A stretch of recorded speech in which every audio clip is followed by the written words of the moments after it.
नमस्कार, मेरा नाम आलोक है। आप लाइव देख रहे हैं। बिहार के मुख्यमंत्री नीतीश कुमार ने जब से बिहार की सत्ता संभाली है, सत्ता की जिम्मेदारी अपने कंधों पर ली है, उसके बाद से बिहार कितना बदला, इस वीडियो में हम चर्चा करेंगे उन तमाम उपलब्धियों के बारे में, उन तमाम किए गए कार्यों के बारे में जो मुख्यमंत्री नीतीश कुमार के शासनकाल में हुए हैं और जिसको लेकर चर्चाएं सच में होती हैं। देखिए, हर सरकार में कुछ ना कुछ अच्छा कार्य होता है, कुछ ऐसी बातें भी होती हैं जिसको लेकर हर तरफ निंदा होती है। लेकिन नीतीश कुमार के 15 साल, आपको पता है 24 नवंबर को जेडीयू की तरफ से एक कार्यक्रम भी होने वाला है जिसमें उन तमाम बातों का जिक्र किया जाएगा जो कि इन 15 सालों में सरकार ने उपलब्ध किए हैं। सुशासन के 15 साल, नीतीश कुमार को सुशासन बाबू के नाम से भी जाना जाता है पूरे बिहार में।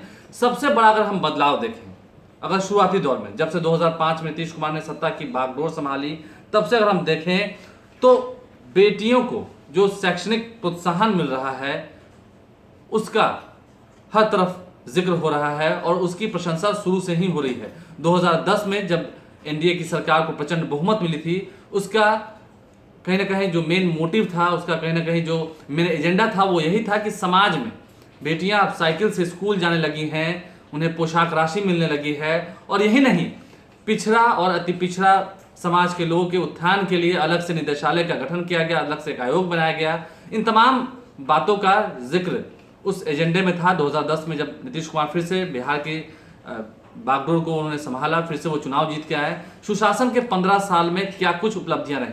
देखिए, सबसे पहले जब हम लड़कियों के शैक्षणिक प्रोत्साहन के बारे में बात कर रहे हैं तो सबसे पहले हम समझते हैं हुआ क्या क्या।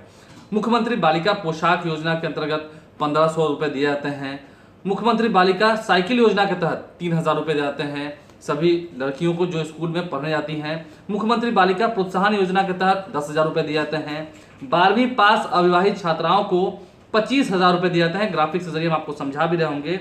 और स्नातक पास छात्राओं को 50,000 रुपए दिए जाते हैं अगर वो विवाहिता उस वक्त तक नहीं रही तो ऐसे में जो लड़कियां पहले स्कूल तक नहीं पहुंच पाती थी, हम ये नहीं कह रहे कि पहले लड़कियां स्कूल पढ़ने नहीं आती थी, कई सारी ऐसी बिहार की बेटियां हैं जिन्होंने पहले भी बिहार का नाम रोशन किया है, लेकिन हाँ, उनकी संख्या अगर बढ़ी है तो इन योजनाओं के बल पर ही वो संख्याएं बढ़ी हैं और इससे समाज में बदलाव आया है। उन सड़कों पर जहां पर कभी ये कहा था कि शाम होने के बाद लोग चलते नहीं थे, अभी भी नीतीश कुमार कई दफे अपने भाषण में इस बात का जिक्र करते हैं। हम आज जब उपलब्धियों की चर्चा करने बैठे हैं, क्योंकि कई बार हम निंदा करते हैं, हम सरकार की नीतियों का विरोध करते हैं कि हाँ, इस नीति से ये घाटा है, लेकिन हाँ, बदलाव क्या क्या आया है उस पर भी ध्यान देना होगा, उसे भी गौर फरमाना होगा। इन तमाम योजनाओं के अंतर्गत जो धनराशि दी गई बिहार की छात्राओं को, उससे बदलाव हुआ है और ये बातें माननी होंगी आपको। अगर हम अब आगे की बात करते हैं तो आगे अगर हम सड़कों के बारे में बात करते हैं तो सड़कों का जाल बिछा दिया गया। पूरे बिहार में कहीं से भी राजधानी पटना तक आने में पहले लक्ष्य रखा गया था कि 6 से 7 घंटे में वो पटना पहुंच जाए, लेकिन अब जिस तरीके से एनएच का निर्माण किया गया, खैर वो तो राष्ट्रीय मार्ग है तो उसमें केंद्र सरकार की पूरी तरीके से भागीदारी होती है, लेकिन हाँ, राज्य सरकार ने भी जो सड़कें बनाए, स्टेट हाईवेज बनाए, वो भी काफ़ी हद तक अगर हम कहें तो असरदार रहा और उसकी भी जमकर के लोगों ने प्रशंसा की है। अगर हम राजमार्गों की बात कर रहे हैं तो बिहार के किसी कोने से 6 घंटे में राजधानी पटना पहुंचना अब आसान हो गया है और यही कहीं ना कहीं उपलब्धि है। हम फ्लाईओवर्स की बात करते हैं, राजधानी पटना में ही देखिए कितने फ्लाईओवर्स बन गए हैं। राजेंद्र नगर टर्मिनल के पास देखिए, अगम कुआं मंदिर के पास देखिए जो रेलवे के ऊपर फ्लाईओवर बना है, या फिर अभी हाल ही में दीघा एम्स जो एलिवेटेड रोड बना है, कितना शानदार बना है। फिर आर ब्लॉक से विधानसभा की तरफ जब हम जाते हैं, आर ब्लॉक के पास कितना पहले जाम लगता था, अब देखिए तस्वीरें कहीं ना कहीं बदली हैं। और अटल पथ को कौन भूल सकता है, अटल पथ जो कि पटना से दीघा जाना पहले कितना लंबा रास्ता हुआ करता था, कितना जाम लगता था, चाहे वो मैनपुरा हो या फिर एलसीटी घाट के पास हो, कुर्जी मोड़ के पास हो। और अब सीधा आर ब्लॉक से अगर आप अटल पथ पकड़ते हैं तो अगर नॉर्मल स्पीड भी रहती है तो 10 से 12 मिनट के अंदर आप दीघा पहुंच जाते हैं। तो कहीं ना कहीं सड़कों के इन तस्वीरों को देखकर, फ्लाईओवर की तस्वीरों को देखकर अब लगता है कि हाँ, बदलाव हुआ है। विकास की बातें जो होती हैं, न्याय के साथ विकास की बातें जो होती हैं, उसने कहीं ना कहीं दम दिखाया है। अब अगर हम देखें तो पुलों का निर्माण हुआ है 2005 से लेकर अब तक 3 नए पुलों का निर्माण हुआ है जो सोन नदी पर बने हुए हैं। आप देख सकते हैं जेपी सेतु को भी अगर आप देखें, पहले सिर्फ महात्मा गांधी सेतु का इस्तेमाल किया जाता था और वो भी कई बार जब उसके हालात जर्जर होते थे उस वक्त भी काफ़ी तकलीफ होती थी लोगों को, काफ़ी जाम रहता था। लेकिन जब से जेपी सेतु बना है तो पटना से हाजीपुर जाना दीघा होते हुए काफ़ी आसान हो गया और सड़कें भी काफ़ी अच्छी हैं, काफ़ी स्मूथ हैं, दोनों ही लेन पर गाड़ियाँ आती जाती हैं। और सड़कों के जाल की बात हम जब कर रहे हैं तो इन तमाम चीज़ों की चर्चाएं करनी होगी। वहीं अगर हम बिजली की बात करें तो बिजली के क्षेत्र में भी आप समझ सकते हैं, सड़क, बिजली और पानी की जब बात होती है तो पानी की बात आप समझते हैं। हर घर नल का जल योजना के तहत जो 7 निश्चय में योजना थी उसके तहत लोगों को जल पहुंचता है और अब तो कई लोगों ने अपने अपने घरों में बोरिंग करा रखा है। और अगर हम अन्य राज्यों के मुताबिक देखें तो अन्य राज्यों में, दिल्ली जैसे बड़े राज्यों में जो कह सकें हम मेट्रो की सुविधा उपलब्ध है, पटना में भी अब मेट्रो की सुविधा जल्द उपलब्ध होगी, फिलहाल कार्य चल रहा है। लेकिन वहाँ पर आप बोरिंग नहीं करा सकते हैं, बड़ा लंबा चौड़ा प्रोसीजर है, परमिशन लेना होगा। लेकिन बिहार में बोरिंग कराने के लिए कोई परमिशन नहीं लेना पड़ता है। सरकार ने भी कई जगहों पर जो गरीब लोग हैं उनके लिए कई जगहों पर मोटर बैठवाए हैं, टंकियाँ लगवाई हैं ताकि वहाँ पर नल का जल लोग तक पहुँच सके। इसके अलावा अगर हम बिजली की बात कर रहे हैं तो बिजली में भी काफ़ी अच्छा जो परफॉर्मेंस रहा है वो इस सरकार का रहा है। इन सब बातों को आप मानना होगा। देखिए नीतीश कुमार अक्सर इन बातों को कहते हैं, मेडिकल कॉलेज की बात करें, इंजीनियरिंग कॉलेज की बात करें, पहले इंजीनियरिंग कॉलेज कितने थे बिहार में, अब हर जिले में लगभग एक इंजीनियरिंग कॉलेज है। और पिछले 15 सालों में बिहार को 15 नए मेडिकल कॉलेज इस सुशासन की सरकार ने दिए हैं। ये तमाम उपलब्धियां भी गिनानी होंगी, इन तमाम चीज़ों पर हमें नज़र डालना होगा। बिजली पहले कितना कम मिलता था, इस बात को स्वीकार करना होगा। हाँ, उसमें हो सकता है कि कुछ कमियां रही हो, पहले के मुताबिक उस वक्त भी आंकड़ा बढ़ा हो, जो 1990 के पहले जो लोगों को बिजली मिलती थी उसके बाद का आंकड़ा फिर बढ़ा हो जब सरकारें आरजेडी की रही हो, कांग्रेस की रही हो उस वक्त भी।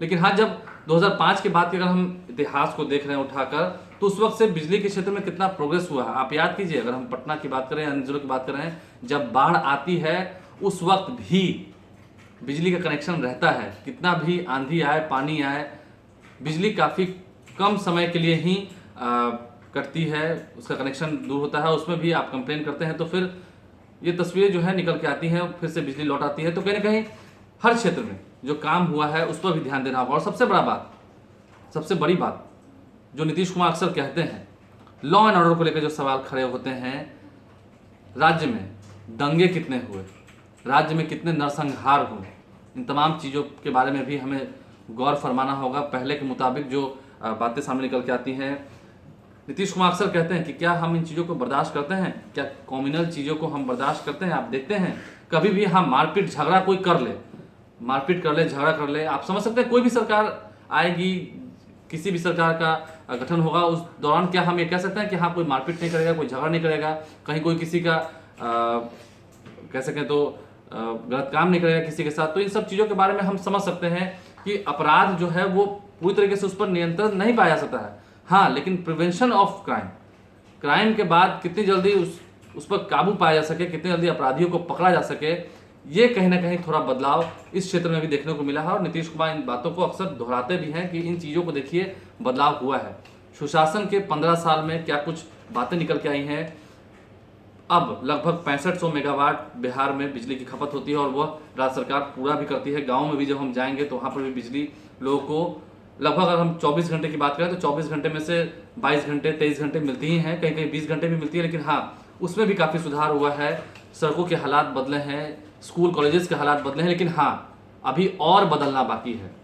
तस्वीरें एकदम से हम कह सकें तो अगर हम दिल्ली से तुलना कर दें, मुंबई से तुलना कर दें तो वो फिलहाल नहीं हो पाई हैं, उतना अभी फिलहाल बदलाव नहीं हुआ है, लेकिन तस्वीरें अभी और बदलनी बाकी हैं।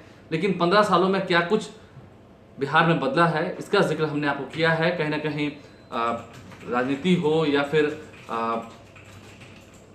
सत्ता का खेल हो, उसमें भी कहीं ना कहीं पॉलिटिकल पार्टियां जो हैं उलझी रहती हैं, चाहे नीतीश कुमार की पार्टी जेडीयू की ना हो।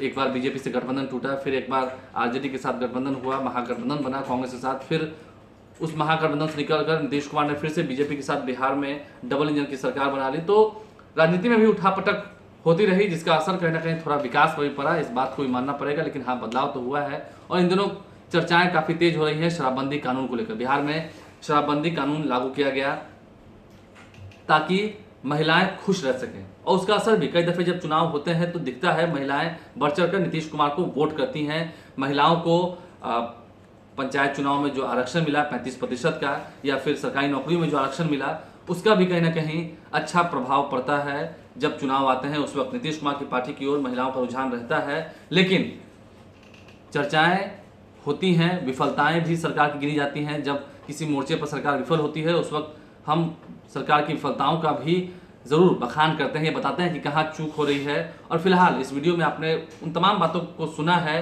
कि आखिर इन 15 सालों में नीतीश कुमार ने इस बिहार को कितना बदला है। अभी और बदलना बाकी है। अभी तो मेट्रो का जो वादा किया गया है कि पटना में मेट्रो दौड़ेगी, देखते हैं कब तक पटना में मेट्रो दौड़ती है। उस पर काम तो चल रहा है लेकिन कब तक पूरा हो पाएगा ये कह पाना मुश्किल है। और सरकारी अस्पतालों के जो हालात हैं उसमें फ़िलहाल और सुधार की ज़रूरत है। जो लोग कहते भी हैं ये होना ही चाहिए। हमारे चैनल को सब्सक्राइब कर लें, साथ साथ फेसबुक पेज भी लाइक करें। इस पूरे वीडियो में आपने बात को जाना है कि आखिर क्या कुछ बड़े बदलाव हुए हैं जिसको लेकर नीतीश कुमार के 15 सालों के सुशासन को याद किया जाएगा। आगे भी नीतीश कुमार की सरकार चल रही है बिहार में, देखते हैं अभी और क्या कुछ बदलाव होता है। हमारे चैनल को सब्सक्राइब कर लें, साथ साथ फेसबुक पेज भी लाइक करें। इसके अलावा ट्विटर हैंडल पर लाइव से फॉलो करें। धन्यवाद।